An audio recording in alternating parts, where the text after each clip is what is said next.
साल था 1961। अमेरिका की पहली स्पेस एजेंसी नासा ने एक ऐसे मिशन की शुरुआत करती है जिसका नाम रखा गया अपोलो प्रोग्राम। यह बेसिकली एक ऐसा मिशन था जो ह्यूमंस को अर्थ से करीब 4 लाख किलोमीटर दूर चांद की सरफेस पे लैंडिंग कराना था, ताकि साइंटिस्ट मून पर जाकर वहाँ के सरफेस और इन्वायरमेंट को अच्छे से रीडिंग कर पाए, जिससे ये पता चल सके कि मून कितना सफिशिएंट होगा हम इंसानों को रहने के लिए। जिसके बाद 27 जनवरी 1967 को नासा ने अपने पहले अपोलो 1 को बनाकर रेडी करता है, और अब जाहिर था कि यह पहला अपोलो मिशन था जिसको पहली बार चांद पर भेजा जाना था, तो इसीलिए अभी भी इसमें काफी टेस्टिंग करना बाकी थी, जिसके लिए इसमें 3 एस्ट्रोनॉट्स को प्री टेस्टिंग करने के लिए भेजा जाता है। और ये टेस्ट ग्राउंड पर ही होने वाला था, ताकि बस ये पता चल सके कि इसके सारे सिस्टम सही से काम कर रहे हैं या नहीं। लेकिन दोस्तों अनफॉर्चुनेटली जब अपोलो 1 में टेस्टिंग की जा रही थी, तब अचानक से उसमें एक शॉर्ट सर्किट होता है और देखते ही देखते पूरे स्पेस क्राफ्ट में आग लग जाती है और उसमें बैठे 3 एस्ट्रोनॉट अपनी जान गंवा बैठते हैं। लेकिन दोस्तों नासा का ये अपोलो प्रोग्राम यहीं पर नहीं रुकता है, वह कुछ ही सालों में एक के बाद एक मिशन को लॉन्च करते गया और 1967 से लेकर 1972 तक नासा ने 17 अपोलो मिशन को लॉन्च कर चुका था, जिसमें से 6 ही मिशन सक्सेसफुली चांद पर लैंड कर पाते हैं और 11 मिशन ऐसे ही फेल हो जाते हैं। बट इसके अलावा इसमें सबसे बड़ी बात तो ये थी कि इस पूरे मिशन में एस्ट्रोनॉट्स को ऐसे क्रिटिकल सिचुएशंस का सामना करना पड़ा जो सुनने में काफी दिल दहला देने वाली है, क्योंकि आप खुद ही देख सकते हो कि इस अपोलो मिशन के लॉन्च होने से पहले ही 3 एस्ट्रोनॉट्स ऑलमोस्ट डेड हो चुके थे, जिनकी मौत काफी दर्दनाक थी।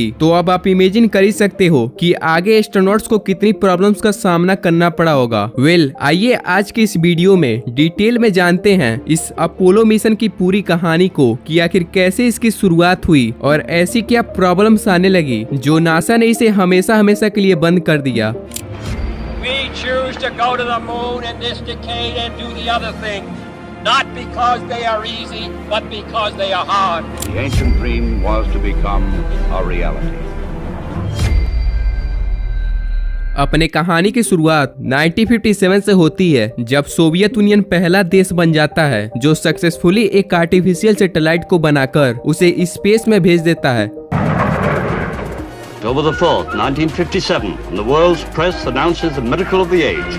The Russians have successfully launched the first satellite ever to circle the Earth. इस मूवमेंट के कुछ ही सालों बाद सोवियत एक बार फिर एक ऐसा वर्ल्ड रिकॉर्ड बनाता है जिसे देख पूरी दुनिया हैरान हो जाती है, क्योंकि पहली बार किसी इंसान को स्पेस में भेजा गया था, जो उस समय का सबसे बड़ा अचीवमेंट था किसी भी देश के लिए, क्योंकि उस समय टेक्नोलॉजी इतनी एडवांस नहीं थी और ऐसे मिशन को करने में काफी पैसे भी खर्च होते थे। खैर जब सोवियत यूनियन ने इस काम को अंजाम दिया तो बाकी देश तो खुश थे कि चलो कोई तो स्पेस सेक्टर में आगे जा रहा है, लेकिन वहीं दूसरी तरफ अमेरिका को अब जलन होने लगी थी कि ये सोवियत यूनियन कैसे इतना आगे निकल सकते हैं, जबकि इनके पास भी इतने अच्छे कंप्यूटर्स नहीं है और ना ही ऐसे कोई सिस्टम जिनकी हेल्प से ऐसे कामों को इजीली किया जा सके। तो अब अमेरिका अपने मोनोपोली को क्रिएट करने के लिए वह भी इस रेस में आगे आना चाहता था। इसीलिए अमेरिका ने 1961 में ही अपने पहले स्पेसक्राफ्ट को लॉन्च करता है, जिसमें एक अमेरिकी नागरिक को भी बैठाया गया था और ये मिशन सक्सेसफुल रहता है। यानी अब यहाँ से अमेरिका और सोवियत यूनियन के बीच एक स्पेस वार की शुरुआत हो चुकी थी।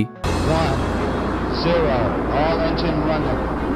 Liftoff. We have a liftoff. 32 minutes past the hour. लेकिन दोस्तों बहुत जल्द अमेरिका को रियलाइज होता है कि वह इस रेस में काफी पीछे था, क्योंकि सोवियत अपने अगले मिशन को लेकर काफी तेजी से काम कर रहा था और अब अमेरिका को इस रेस में आगे आने के लिए कुछ अलग करना पड़ता। इसीलिए सबसे पहले अमेरिका की ओर से एक कमेटी बैठाई जाती है और इस मीटिंग में बेसिकली इस बारे में बात की जाता है कि हम लोग किस मिशन को ऑर्गेनाइज करें जिससे इमीडिएट रिजल्ट्स मिले और हम सोवियत से आगे निकल जाएं। जिसके बाद काफी प्लानिंग करने के बाद फाइनल एक आउटकम निकल कर के आता है कि क्यों ना इंसान को चांद पर भेजा जाए, क्योंकि यह सारे प्लेनेट से ऑलमोस्ट सबसे करीब है, तो यहाँ पर लैंडिंग करने में थोड़ी आसानी भी होगी और साथ ही इसमें दूसरे प्लेनेट के मुकाबले काफी कम समय भी लगेगा। अब अमेरिका को ये आइडिया काफी बढ़िया लगा और वह इस मिशन को गारंटीड कर देते हैं कि हम लोगों का अगला मिशन होगा चांद पर सक्सेसफुली लैंड करना। जिसके बाद 25 मई 1961 को अमेरिका के प्रेसिडेंट जॉन एफ कैनेडी जो यूएस के संसद भवन में एक खुलेआम अनाउंसमेंट करते हैं। I believe that this nation should commit itself to achieving the goal before this decade is out of landing a man on the moon and returning him safely to the earth. यानी 1970 से पहले हम इंसान को चांद पर भेजेंगे और उन्हें अर्थ पर सेफली वापस भी लाएंगे। अब दोस्तों ऐसे शब्दों को सुनने के बाद काफी लोगों को विश्वास भी नहीं होता है, लेकिन बहुत जल्द ही अमेरिका अपने इस टारगेट को पाने के लिए काफी फंडिंग कलेक्ट करता है ताकि इस काम को जल्द से जल्द किया जा सके। जिसके बाद इस मिशन को अंजाम देने के लिए नासा एजेंसी को चुना गया था। लेकिन दोस्तों नासा यहाँ पर कोई एक्सपर्ट्स नहीं था, क्योंकि उसे कुछ ही साल पहले 1958 में ऑर्गेनाइज किया गया था, तो इसके पास अभी कोई ज्यादा एक्सपीरियंस नहीं था कि कैसे ह्यूमंस को सेफली चांद पर भेजा जाएगा।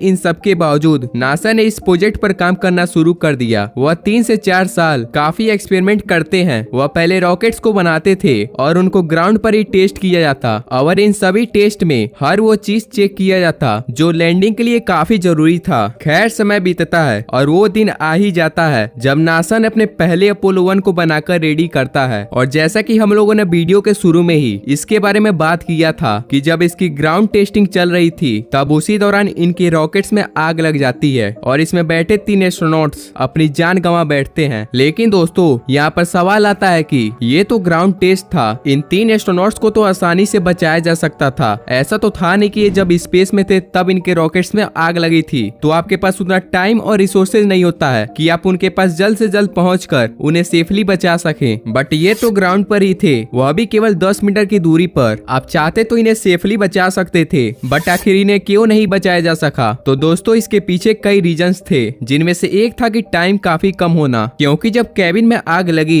तो यह इंसिडेंट इतना तेजी से हुआ कि कुछ ही सेकंड में सारी चीजें जल चुकी थी। और ये सब इतना जल्दी होने के पीछे 2 बड़े रीजंस थे, जिसमें से एक था कि इसमें काफी मात्रा में केरोसिन ऑयल को रखा गया था, और दूसरा रीजन था कि इस अपोलो 1 में 100% प्योर ऑक्सीजन को भरा गया था, ताकि जब एस्ट्रोनॉट्स स्पेस में जाएं तो उन्हें सांस लेने में किसी भी तरह की कोई दिक्कत ना हो। बट शायद आपको ये बात जरूर पता होगी कि अगर कोई भी चीज जलती है तो उसमें एयर का कितना ज्यादा रोल होता है, क्योंकि बिना हवा के कोई भी चीज नहीं जल सकती है। आप एग्जाम्पल के लिए इन कैंडल्स को देख सकते हो, जो शुरू में तो दोनों कैंडल जल रहे हैं, लेकिन अगर एक कैंडल को ग्लास से कवर कर दिया जाए तो वह कुछ ही समय में अपने आप से बुझ जाएगी, क्योंकि जब तक ग्लास में हवा था तब तक ही वह जलता है, लेकिन जैसे ही ग्लास में से एयर खत्म होता है वह एक्सटिंग्विश कर जाता है। लेकिन दोस्तों अभी हम जिस एयर की बात कर रहे हैं उसमें केवल 21% ऑक्सीजन होता है और बाकी अदर गैसेस मिक्स होती हैं। लेकिन जब भी कोई ऑब्जेक्ट जलता है तो वह एयर की वजह से नहीं, बल्कि एयर में जो 21% ऑक्सीजन होता है उसकी वजह से जलता है। और अपोलो 1 में तो 100% प्योर ऑक्सीजन को भरा गया था, तो अब आप इमेजिन कर ही सकते हो। खैर अब आपको आंसर मिल गया होगा कि अपोलो 1 में कैसे इतनी तेजी से आग लग गई। अब इस इंसिडेंट के होने के बाद नासा ने अपने अगले मिशंस में काफी चेंजेस करता है। वह कुछ ही महीनों में अपोलो 2 और अपोलो 3 को बनाकर रेडी करता है, लेकिन इन दोनों को लॉन्च नहीं किया था, बल्कि इन्हें ग्राउंड पर ही प्री टेस्टिंग किया जाता है, वह भी बिना किसी क्रू के, क्योंकि जो हाल अपोलो 1 के साथ हुआ था उसे ये फिर दोहराना नहीं चाहते थे। इसीलिए इनको ग्राउंड पर ही हर वो तरीके से टेस्ट किया जाता जो लॉन्च करने के लिए बेहद जरूरी थे। इसके बाद फाइनली जाकर 9 नवंबर 1967 को अपोलो 4 को बनाकर उसे सक्सेसफुली लॉन्च किया जाता है। और बेसिकली ये भी एक तरह का टेस्ट था, तो इसमें भी किसी इंसान को नहीं बैठाया गया था। इसके कुछ ही महीने बाद अपोलो 5 और अपोलो 6 को लॉन्च किया जाता है, और ये भी बिना किसी क्रू मेंबर के होता है, जिसमें ये टेस्ट किया जाता है कि अपोलो किस तरीके से अर्थ के ऑर्बिट पे रिवॉल्व करेगा, और ये सारे टेस्ट सक्सेसफुल रहते हैं। फाइनली जाकर 11 अक्टूबर 1968 को अपोलो 7 को लॉन्च किया जाता है, और ये एक पहला मिशन था जिसमें बेसिकली इंसान को ही भेजा गया था। अपोलो 7 का काम था कि वह अर्थ के ऑर्बिट पे चक्कर लगाएगा और फिर वापस अर्थ पर आ जाएगा, और ये मिशन सक्सेसफुल रहता है, जिसमें अपोलो 7 ने करीब 163 चक्कर लगाता है अर्थ के ऑर्बिट पर। इस मिशन के कुछ ही महीने बाद अपोलो 8 को लॉन्च किया गया, और इसमें भी 3 एस्ट्रोनॉट्स को भेजा जाता है। अपोलो 8 का काम था कि वह इस बार अर्थ के ऑर्बिट से निकलकर चांद के पास जाएगा, और ये मिशन सक्सेसफुल रहता है। अब दोस्तों यहाँ से 2 और जरूरी टेस्ट करना बाकी थे, जिसमें से एक था कि लूनार मॉड्यूल को सीएसएम से अलग करना, और दूसरा तो चांद के बेहद करीब ही जाकर करना था। अब यहाँ पर आपको लूनार मॉड्यूल के बारे में नहीं पता, तो बेसिकली जितने भी अपोलो थे उनको मेजरली 3 पार्ट में डिवाइड किया गया था। सबसे ऊपर कमांड मॉड्यूल, बीच में सर्विस मॉड्यूल, और आखिरी में लूनार मॉड्यूल। अब लूनार मॉड्यूल का काम था कि वह कमांड और सर्विस मॉड्यूल से अलग होकर यही पार्ट बस चांद पर उतरेगा। जिसके बाद अपोलो 9 और अपोलो 10 इन इन बाकी दोनों टेस्ट को सक्सेसफुली पास कर लेते हैं और अब सारी टेस्टिंग की जा चुकी थी, बस चांद की सरफेस पे लैंडिंग को छोड़कर। जिसके बाद 16 जुलाई 1969 को फाइनली जाकर अपोलो 11 को लॉन्च किया जाता है। अपोलो 11 का काम था कि वह इस बार चांद की सरफेस पर सेफली लैंड करेगा और इस मिशन को अंजाम देंगे 3 एस्ट्रोनॉट्स, जिनमें से एक थे माइकल कोलिंस जो कमांड मॉड्यूल के पायलट थे, दूसरे व्यक्ति थे एडविन बज एल्ड्रिन जो लूनार मॉड्यूल के पायलट थे और आखिरी में थे नील आर्मस्ट्रॉन्ग जो 38 साल के हो चुके थे और इनका काम था कि इस पूरे मिशन को लीड करना। खैर अपोलो 11 को लॉन्च किया गया। यह कुछ ही घंटों में अर्थ का करीब 1.5 चक्कर लगाता है और फिर चांद की तरफ बढ़ जाता है। इसके करीब 3 से 4 दिन बाद अपोलो 11 का स्पेसक्राफ्ट चांद के बेहद करीब पहुंचता है और अब समय आ गया था लूनार मॉड्यूल को सीएसएम मॉड्यूल से अलग करना ताकि लूनार मॉड्यूल सेफली चांद पर लैंड कर सके। अब बज एल्ड्रिन और नील आर्मस्ट्रॉन्ग ये दोनों लूनार मॉड्यूल में शिफ्ट हो जाते हैं और कमांड मॉड्यूल संभालने की जिम्मेदारी माइकल कोलिंस को दी गई थी ताकि लूनार मॉड्यूल को दोबारा से रीअटैच किया जा सके। जिसके बाद लूनार मॉड्यूल को अलग किया जाता है और ये कुछ ही समय में चांद की सरफेस तक पहुंचता है। बट ये जब लैंडिंग करने ही वाला होता है तब नील आर्मस्ट्रॉन्ग सारे कंट्रोल अपने हाथ में ले लेते हैं जो पहले ऑटोमेटिक था, क्योंकि वे देखते हैं कि लूनार मॉड्यूल ऐसे जगह लैंडिंग करने जा रहा था जहां पर ऑलरेडी बड़े बड़े पत्थर मौजूद थे और अगर ऐसे में वहां पर लूनार मॉड्यूल लैंड करता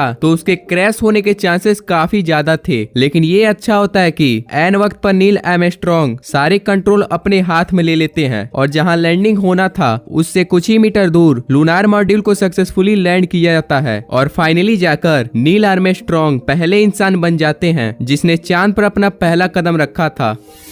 That's one small step for man. Oh, that looks beautiful video. It is a start. इस मूवमेंट को कई न्यूज चैनल्स में लाइव दिखाया जा रहा था और इसे करोड़ों लोग देख काफी खुश हो रहे थे और जो वादा जॉन एफ कैनेडी ने किया था वह साल के दशक के अंत होने से पहले ही पूरा हो चुका था। बस दुख की बात तो ये थी कि जॉन एफ कैनेडी इस मूवमेंट को लाइव नहीं देख पाए, क्योंकि 22 नवंबर 1963 को जब जॉन एफ कैनेडी एक इवेंट में गए हुए थे तब वहां पर उनकी गोली मारकर हत्या कर दी जाती है। खैर नील आर्मस्ट्रॉन्ग के बाद बज एल्ड्रिन भी लूनार मॉड्यूल से बाहर निकलते हैं और अपना पहला कदम चांद पर रखते हैं। ये दोनों सबसे पहले अमेरिका का फ्लैग वहां पर फहराते हैं और काफी इमेजेस भी क्लिक करते हैं। ये दोनों करीब 21 घंटे से भी ज्यादा का समय चांद पर बिताते हैं। जिसके बाद ये चांद पे पड़े कुछ रॉक्स के पीसेस को उठाते हैं और आने के लिए रेडी हो जाते हैं। लेकिन दोस्तों शायद इनको नहीं पता था कि इनका सबसे बड़ा प्रॉब्लम काफी देरी से वेट कर रहा था, क्योंकि जब ये लूनार मॉड्यूल में बैठते हैं और जैसे ही स्विच ऑन करने जाते हैं जिससे इनके बाकी सिस्टम चालू होते, लेकिन शायद इन्हें नहीं पता था कि ये जब लूनार मॉड्यूल से बाहर निकल रहे थे तब ये स्विच गलती से टूट जाता है। अब ये बात जैसे ही इन दोनों को पता चलती है ये दोनों काफी चिंता में आ जाते हैं, क्योंकि ये एक ऐसा स्विच था जिसको ऑन करके ही ये दोबारा से लूनार मॉड्यूल को सीएसएम से अटैच कर सकते थे। वे लिए ज्यादा पैनिक नहीं होते हैं और साइंस के कुछ बेसिक कंसेप्ट का यूज करके ये स्विच को फाइनली ठीक कर लेते हैं। जिसके बाद लूनार मॉड्यूल को सीएसएम से अटैच करके उसे अर्थ की ओर मोड़ दिया जाता है और फाइनली जाकर ये समुद्र में एक सक्सेसफुली लैंड करता है। जिसके बाद एस्ट्रोनॉट्स को समुद्र में से रेस्क्यू किया जाता है और उनके सम्मान के लिए गवर्नमेंट की ओर से उन्हें काफी प्रोत्साहित भी किया जाता है। खैर इस मिशन के कुछ ही महीने बाद अपोलो 12 को लॉन्च किया जाता है और इस बार नासा का टारगेट था एक स्पेसिफिक एरिया पे लैंड करना, क्योंकि अपोलो 11 के लास्ट मिनट पर जहां पर लैंडिंग होना था वहां पर नहीं हो पाया था। इसीलिए इस बार अपोलो 12 को सर्वेयर 3 के पास लैंडिंग करना था, जो नासा का एक रोबोटिक स्पेसक्राफ्ट था जिसे 1964 में भेजा गया था और ये अभी भी चांद की सरफेस पे पड़ा हुआ था। तो इसीलिए अपोलो 12 को सर्वेयर 3 के पास भेजा जाता है और अनफॉर्चुनेटली ये मिशन सक्सेसफुल रहता है, जिसमें अपोलो 12 का लूनार मॉड्यूल एग्जैक्ट सर्वेयर 3 के पास लैंड करता है। जिसके बाद एस्ट्रोनॉट्स उसके इमेजेस क्लिक करते हैं और कुछ एक्सपेरिमेंट करके वे दोबारा से अर्थ पर वापस आ जाते हैं। अब इस मिशन के बाद अमेरिका के पास कोई स्पेसिफिक टारगेट नहीं बचा था कि उसे अब आगे क्या करना है, क्योंकि उन्होंने कोई ज्यादा प्लानिंग नहीं किया था कि जब हम चांद पर जाएंगे तो वहां पर एक्चुअल में क्या करेंगे। और जैसा कि हम सभी जानते हैं कि अमेरिका चांद पर इसलिए जाना चाहता था क्योंकि उसे सोवियत से आगे निकलना था, और जो कि अमेरिका अब इस रेस में आगे निकल चुका था, तो वह इस रेस में आगे बने रहने के लिए वह अपोलो प्रोग्राम को चालू रखता है। जिसके बाद 11 अप्रैल 1970 को अपोलो 13 को लॉन्च किया जाता है और इस मिशन का मकसद था चांद पर साइंटिफिक रिसर्च करना। अपोलो 13 का स्पेसक्राफ्ट अर्थ के ऑर्बिट से निकलकर चांद की तरफ बढ़ता है। यह बड़े आराम से चांद की ओर बढ़ता जा रहा था, लेकिन अनफॉर्चुनेटली यह चांद से महज कुछ किलोमीटर दूर था। तभी इसमें एक धमाका होता है और यह धमाका बेसिकली स्पेसक्राफ्ट में मौजूद ऑक्सीजन सिलेंडर में हुआ था। और यह बात जब तक एस्ट्रोनॉट्स को पता चलती तब तक समय काफी देर हो चुका था, क्योंकि धमाके की वजह से एक ऑक्सीजन सिलेंडर ऑलरेडी खत्म हो चुका था और दूसरा सिलेंडर काफी तेजी से लीक हो रहा था। खैर, इस मिशन में 3 एस्ट्रोनॉट्स को भेजा गया था, जिसमें कमांडर के तौर पे जेम्स लोवेल को बनाया गया था। अब यह बात जैसे ही जेम्स लोवेल को पता चलती है कि उनके ऑक्सीजन सिलेंडर में एक एक्सप्लोजन हुआ है, तो वह फौरन ही कांटेक्ट करते हैं अर्थ पर मौजूद मिशन कंट्रोल से कि हम लोग अब आगे क्या करें, क्योंकि बिना ऑक्सीजन के हम जिंदा कैसे रहेंगे। वेल, अब नासा के लिए ये काफी क्रिटिकल सिचुएशन था, क्योंकि किसी को भी अंदाजा नहीं था कि ऐसा भी हो सकता है। खैर, काफी कोशिशों के बाद आखिरकार इन 3 एस्ट्रोनॉट्स को सेफली अर्थ पर वापस ला लिया जाता है। अब रही सवाल कि एस्ट्रोनॉट्स को कैसे सेफली अर्थ पर लाया गया, तो दोस्तों यह कहानी बहुत बड़ी है, जिसको अगर इस वीडियो में कवर किया जाएगा तो यह वीडियो काफी लंबी हो जाएगी। इसीलिए बस अभी के लिए इतना जान लीजिए कि इस पूरे मिशन में एस्ट्रोनॉट्स के मरने के चांसेस 70% से ज्यादा थे, लेकिन इन सबके बावजूद एस्ट्रोनॉट्स सेफली अर्थ पर वापस आ जाते हैं और इस पूरे मिशन को एक सक्सेसफुल फेलियर का टैग दिया जाता है। वेल, इसके कुछ ही महीने बाद अपोलो 14 और अपोलो 15 को लॉन्च किया जाता है। ये दोनों मिशन सक्सेसफुल रहते हैं, जिसमें कुछ नए रिकॉर्ड्स बनाए जाते हैं, जिसमें से एक रिकॉर्ड तो मुझे काफी फनी लगा, क्योंकि जब अपोलो 14 को लॉन्च किया गया तो इसमें कमांडर के तौर पे एलन शेफर्ड को भेजा गया था, जो अमेरिका के पहले व्यक्ति थे जो स्पेस में सबसे पहले गए हुए थे। लेकिन बीच में कुछ हेल्थ इशू के कारण ये रेस्ट पर थे। लेकिन इस बार जब इन्हें अपोलो 14 के लिए चुना गया तो वह अपने साथ एक गल्फ बॉल को ले गए थे और इसके बारे में किसी को भी नहीं पता था। लेकिन जब ये चांद पर पहुंचते हैं तो सबसे पहले तो ये चांद पर 9000 फीट चलने का एक वर्ल्ड रिकॉर्ड बनाते हैं। लेकिन बाद में पता चलता है कि इन्होंने एक और रिकॉर्ड बनाया था कि पहली बार चांद पर गल्फ को खेला गया था। अब ये सुनने में काफी फनी लग रहा होगा, लेकिन यह सच बात है कि कई लोगों का सपना होगा चांद के पास जाने का, और ये लोग चांद पर गल्फ को खेल करके आ रहे हैं। खैर, ये तो बात थी अपोलो 14 की, लेकिन अपोलो 15 में भी एक नया रिकॉर्ड बनाया गया था कि पहली बार चांद पर एक आर्टिफिशियल कार को चलाया गया था, जिसे आज के समय में लूनार रोवर कहा जाता है। वेल, इसके अलावा अपोलो 15 में वैक्यूम को लेकर एक एक्सपेरिमेंट किया गया था कि चांद पर भी डिफरेंट मास के ऑब्जेक्ट एग्जैक्ट सेम टाइम पर गिरते हैं अगर उन्हें सेम टाइम पर छोड़ा जाए। अब इस मिशन के कुछ ही महीने बाद अपोलो 16 को लॉन्च किया जाता है और इस मिशन में कोई नई चीज नहीं की जाती। हालांकि यह मिशन सक्सेसफुल रहता है, बट वही था कि नासा के पास कोई स्पेसिफिक टारगेट नहीं था, तो इस मिशन में एस्ट्रोनॉट्स बस चांद पर जाते हैं और बाकी कुछ एक्सपेरिमेंट करके वे दोबारा से अर्थ पर वापस आ जाते हैं। अब दोस्तों, इस मिशन के बाद अगला और आखिरी मिशन होने वाला था, जिसके जरिए इंसान को चांद पर भेजा जाता। वेल, 7 दिसंबर 1972 को अपोलो 17 को लॉन्च किया जाता है और यह पहला मिशन था जिसमें एक साइंटिस्ट को ही भेजा गया था, जिनका नाम हरिजन समीत था, जो इस मिशन में लूनार मॉड्यूल के पायलट थे। खैर, 11 दिसंबर 1972 को अपोलो 17 का लूनार मॉड्यूल चांद पर सक्सेसफुली लैंड करता है, जिसके बाद एस्ट्रोनॉट सबसे पहले तो चांद से अर्थ का एक इमेज क्लिक करते हैं और ये दिखने में काफी अनएक्सपेक्टेड था, जिसे आगे जाकर ब्लू मार्बल नाम दिया गया। इसके बाद साइंटिस्ट हरिजन समेत चांद पे पड़े रॉक्स और सॉइल्स की टेस्टिंग करते हैं। वे सारे जियोलॉजिकल सैंपल्स को कलेक्ट करके उन्हें एक्सपेरिमेंट करते हैं। खैर, एस्ट्रोनॉट्स करीब 3 दिनों तक चांद पर अपना समय बिताते हैं और फाइनली जाकर वे लोग वापस आने के लिए रेडी होते हैं। लेकिन एस्ट्रोनॉट्स आने से पहले